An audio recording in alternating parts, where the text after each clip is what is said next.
Franchement, c'est une question immense, non? On va essayer de décortiquer ça aujourd'hui en s'appuyant sur les travaux d'un chercheur, Laurent Testo, et attention, ça risque de bousculer un peu ce qu'on croit savoir. Laurent Testo, il a une métaphore assez folle pour décrire notre impact. Il appelle ça un éternuement géologique. Pensez-y. Un éternuement, c'est soudain, c'est violent.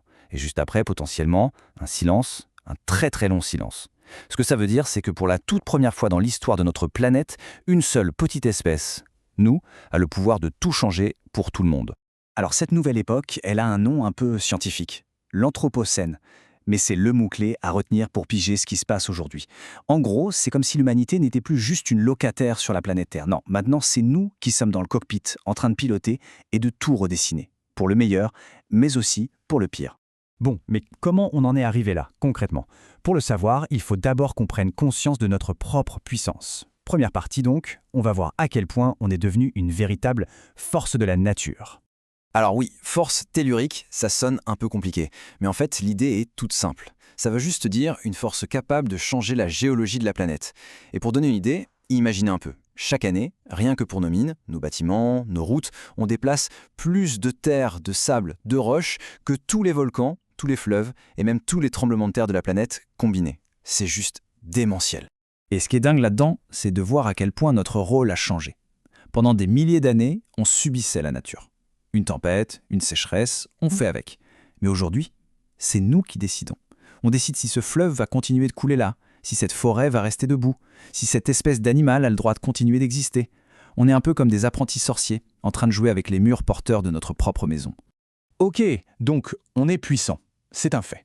Mais pourquoi cette puissance est devenue si destructrice? C'est là que ça devient intéressant. On va enfiler notre casquette de détective et plonger dans les racines de cette crise. Premier grand coupable sur le banc des accusés, un système que certains chercheurs appellent le capitalocène. L'idée de base, on la connaît tous, c'est la course au profit.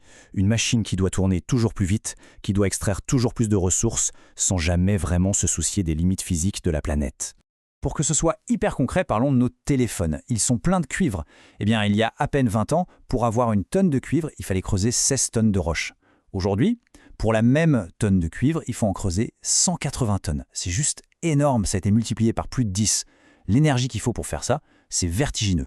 Et puis, il y a une autre racine, encore plus sombre. On l'appelle de plantéchnocène. C'est un mot un peu barbare pour décrire quelque chose de terrible. L'idée que pour exploiter la nature à fond, il fallait aussi exploiter des humains.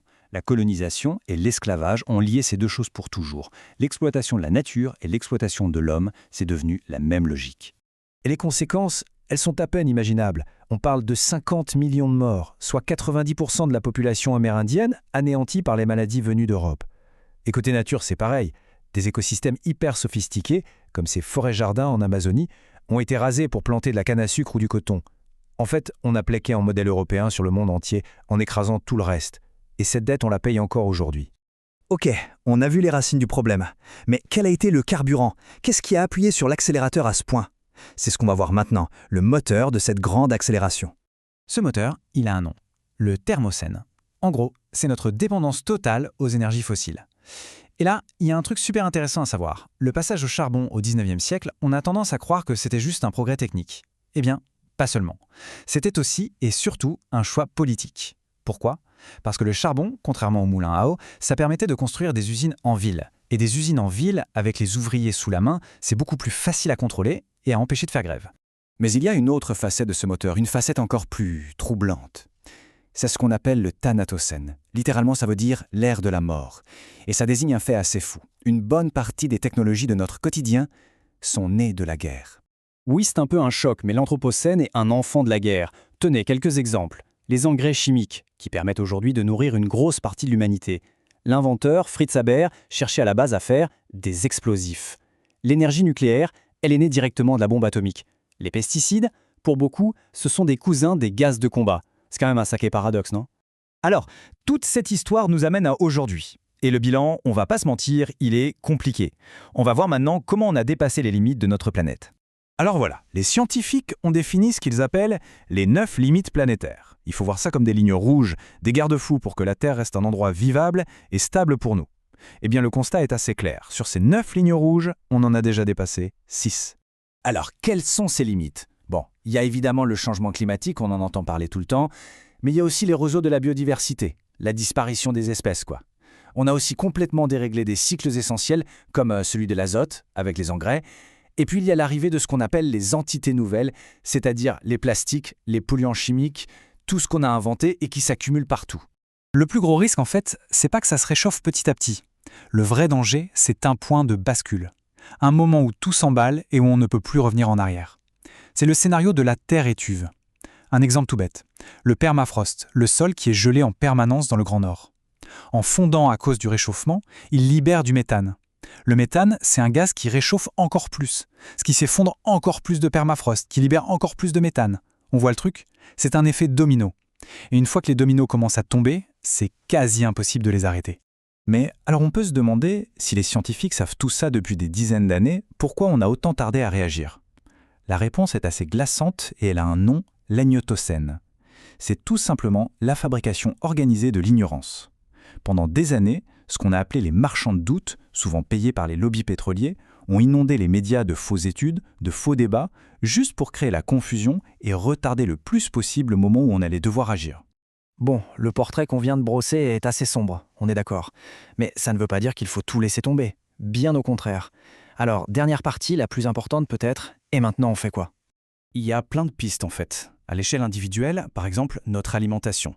Réduire notre consommation de viande de 80 à 20 kg par an, c'est un impact vraiment massif. Pareil pour ce qu'on appelle la low-tech. En gros, apprendre à réparer nos affaires plutôt que de les jeter direct. Mais, soyons clairs, les petits gestes, ça ne suffira pas. L'engagement, il doit aussi être politique, collectif. Ça veut dire voter, bien sûr, mais aussi rejoindre des collectifs, s'informer, mettre la pression. C'est vraiment là que les choses peuvent bouger à grande échelle. Et ça nous amène à un mot qui fait souvent un peu peur, la décroissance. Mais il faut oublier l'image du retour à la bougie, ça n'a rien à voir. En fait, c'est juste de la physique. Pour que le climat se stabilise, chaque habitant de la Terre devrait émettre en gros 2 tonnes de CO2 par an. Actuellement, un Européen, c'est plutôt 10 tonnes.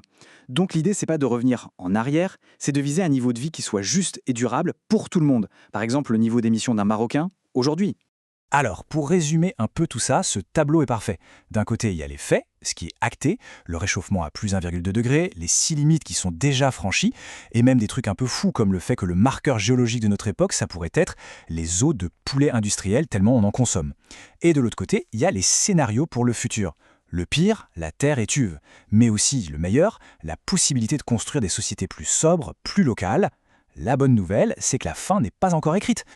Voilà, c'était un petit tour d'horizon rapide de ce qu'est l'Anthropocène. Mais attention, c'est important de le dire, ceci n'est qu'une perspective, une façon de lire les événements parmi d'autres. Alors pour finir, la question reste ouverte. Qu'est-ce qui, dans tout ça, interpelle le plus? Qu'est-ce qui semble le plus important? Et surtout, quelles autres questions est-ce que tout ça devrait nous pousser à nous poser? Le débat ne fait que commencer.